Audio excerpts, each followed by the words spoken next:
The Holy Gospel is written in the 10th chapter of Mark. There were some Pharisees who approached Jesus with a trick question. They were testing him. They asked him, "Is it lawful for a man to divorce his wife?" Jesus turned to them and said, "Well, what did Moses tell you?" And they said, "Moses said it was acceptable that a man could write a certificate of divorce and hand it to his wife and walk away." And Jesus said, "It is because of your hard hearts that he allowed this." Because God in creation created us to be joined together. Like God created our first parents, Adam and Eve, in the garden and joined them together, so too we leave our parents, and in marriage we become one with our spouse.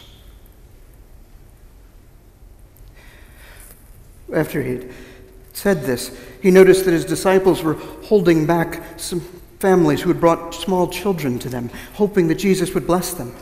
Jesus turned around and approached the disciples. "Why are you keeping the children from me? Let them come to me. For if you have faith as they do, you will surely enter the kingdom of heaven." And Jesus knelt down and embraced them and held them in his arms and blessed God's children. The Gospel of the Lord. Well, at least this Sunday we get law and gospel, and thankfully in good Lutheran order, law first, then gospel. A little hard-hitting pounding of law on marriage. I'll tell you a little story about a woman who got married. Now, her story is going to make you think that she's down from West Virginia in the hill and holler country, but actually she's born and raised a little bit east of there.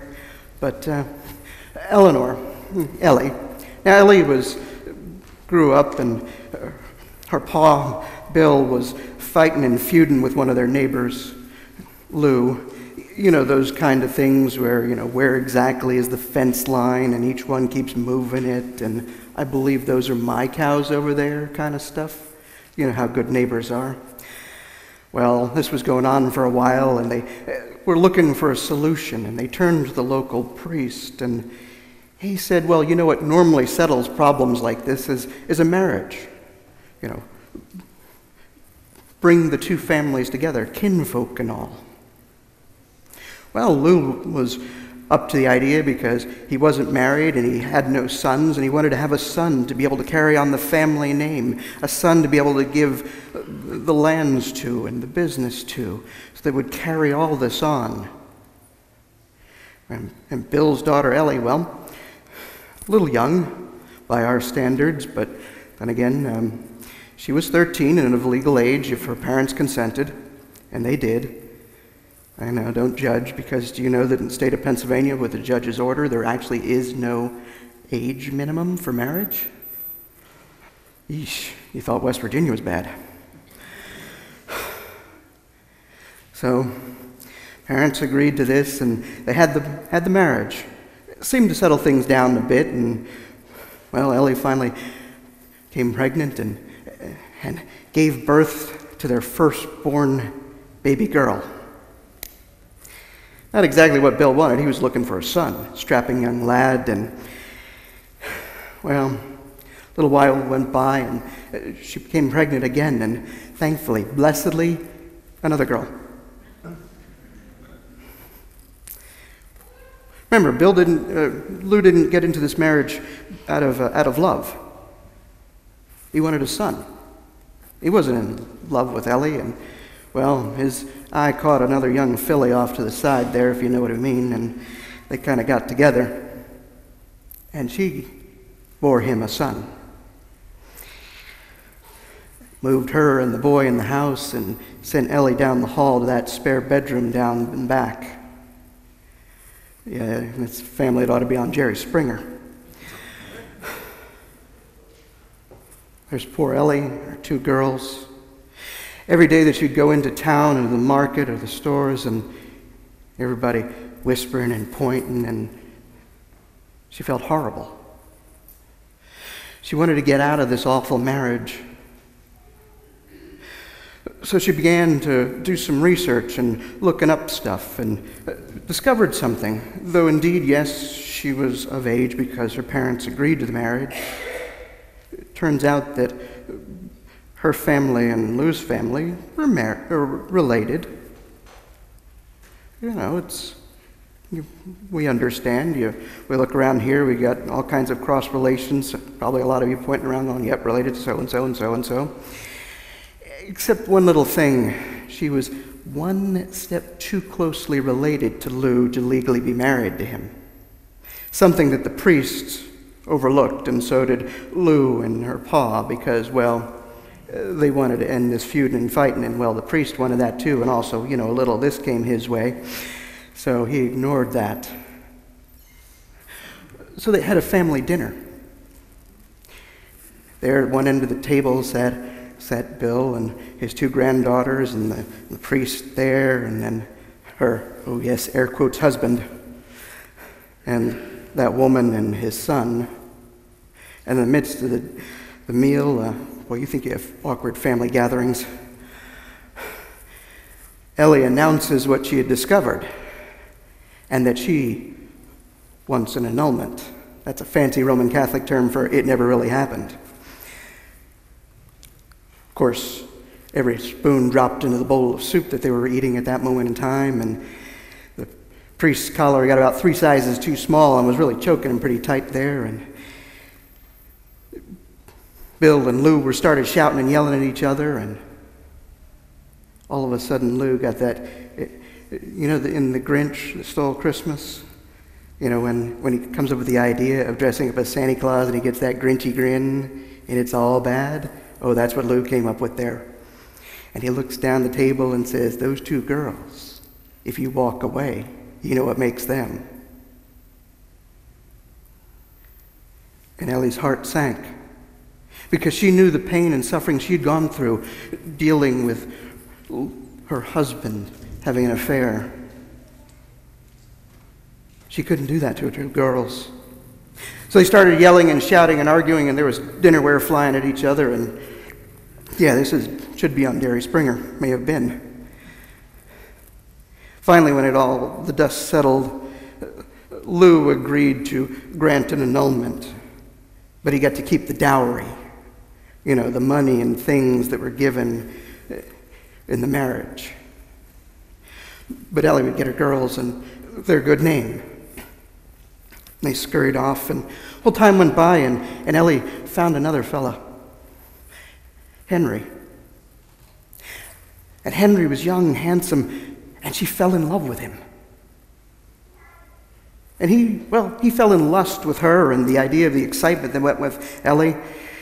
And they got married, and they had a son, Richard.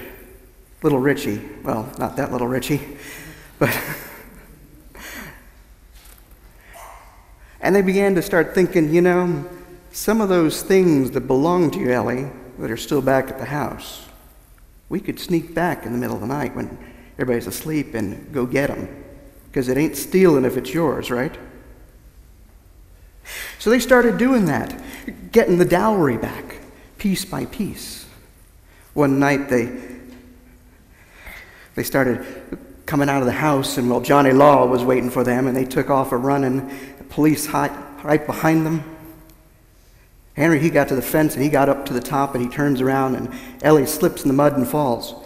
He looks down, there's Ellie. Does he jump down and help her up? There's the police coming. Ellie, police. He jumps down from the fence on the other side and just keeps going. Because he never really loved her. Ellie ends up in jail. Poor little Richie, broken-hearted, his ma in jail. Well, the kind of lifestyle that Henry led, it wasn't too many years later until he died. And he had named in his will little Richie as his sole heir. Now, Richie's 11 years old, and, at 11 years old, you really can't own stuff. Now, they lived in what's called kind of a company town. You know what a company town is, right? That's one of those little small towns, and there's one big company there, and either everybody's employed by that company or your job exists because the people work at that company. Mill towns, things like that.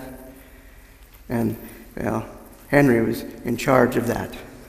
So all of a sudden, little Richie is sort of, kind of, possibly in charge of that. And this young boy walks into the judge's chambers, the judge who sent his mama to jail, and sets the will down in front of him and says, "I want my mama home." The judge looks at him and says, 11 years old, he can't do anything. But it won't be too much longer before he's of age. It says, "Son, let's get your mama home." Next morning, there's a meeting of the board, going to argue and figure out who's going to be in charge of everything. Little Richie walks in, he strides up along the table and goes and sits in the big chair at the front where his daddy used to sit. Nellie walks in and sets her hand on her boy's shoulder and says, "What was his daddy's is now his. And until he's able to, I'm in charge." Well, doggy.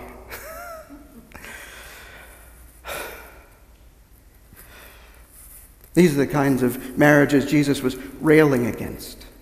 Ones that were gotten into not out of love, but out of greed, out of lust, out of I'm trying to get something and not give something. These are the things, not just marriages, but relationships. When Jesus kneels down and blesses those children in his arms, there's nothing that they can give him, and yet he welcomes them, giving to them. There was a great theologian, Theodore Geisel, who I think put it best with Horton. Yes, a person is a person, no matter how small. A person is a person, no matter who they are, and how we treat the people and what relationships we have with them in love and respect. That's what we're called to do. Treat each person and the relationships we have with them with love and respect. Eleanor, as I said, she wasn't from West Virginia, a bit east of there, a little town in France called Aquitaine. And Richard, well, perhaps from seeing the bad examples and then the good examples of his mother's love for him and his sisters, Richard would go on to become England's most beloved king, Richard the Lion-Hearted. A person is a person and needs our love. Amen.